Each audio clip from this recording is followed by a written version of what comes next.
Okay, so today we'll start with the concept ladder friction. Okay, so first we'll consider a ladder leaning against a vertical wall. Okay, so if you imagine, let this be a floor. Okay, let this be a floor. Let this be a vertical wall.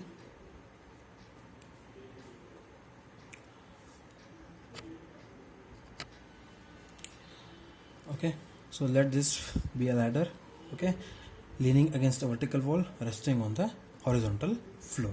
Okay, so if you imagine, as a person starts to climb here, okay, as a person starts to climb here, okay, there is a possibility that this ladder get moves back here, okay, or this ladder tries to move backward on the floor.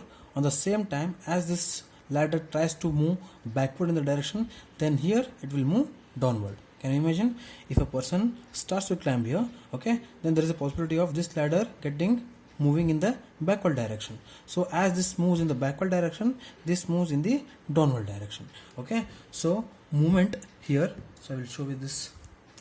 So you can see here the ladder tries to move in this direction. Here I can write here motion. So as this ladder moves in this direction, here on the wall it moves in the downward direction. So this is the motion here. Okay, so now if you consider a free body diagram, so let us consider free body diagram of this ladder. Okay, so one second, can you see? Now this is ladder. Okay, so now we all know that weight of the ladder will be acting exactly at the center of the ladder. So if the length of the ladder is L, so weight will be acting exactly at the center. So weight, the distance here is L by 2 from this end and L by 2 from this end. Okay, so now see here, as the ladder here moving in the backward direction, the motion is in this direction. So here it is moving in the downward direction. So we know that frictional force always acts in the opposite direction of the motion. So on the floor, you can see here, so on the floor the motion in this direction, that means frictional force acts in the opposite direction. So here this is the direction of friction. We'll call this as FA. We call this as FA. Now you can see here, as the ladder moves in the downward direction, frictional force acts in the opposite direction. So we'll call this as FB, where FA and FB are frictional force on the floor opposite to the direction of motion. FA and FB are frictional force on the floor. FA is the frictional force on the floor, FB is the frictional force on the wall, acting in the opposite direction of the motion of the ladder. Now see here, there is a perfectly vertical contact surface between the ladder and the vertical wall here. So there is a normal direction here, will be acting perfectly horizontal. So we'll call this as NB, and here a perfectly horizontal contact surface. So perfectly vertical normal direction, we'll call this as NA.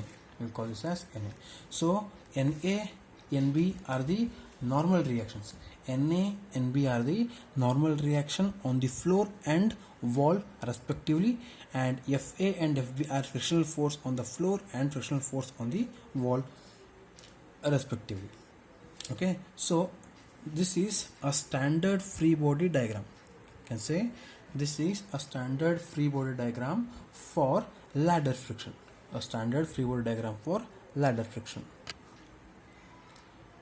Okay, so once we draw the free body diagram, this is a very simple concept. So here we'll use three conditions: summation of horizontal forces is equal to 0, summation of vertical forces is equal to 0, and we'll consider moment about any point, say point A or point B. So moment about any point equal to 0, I will say point A, and we'll find the required or the given things. Okay, so here we'll use three conditions: summation of horizontal forces is equal to 0, summation of vertical forces is equal to 0, and moment about any point equal to 0, to find the reactions at A and B, that is FA, NA, FB, NB, whatever asked. Okay.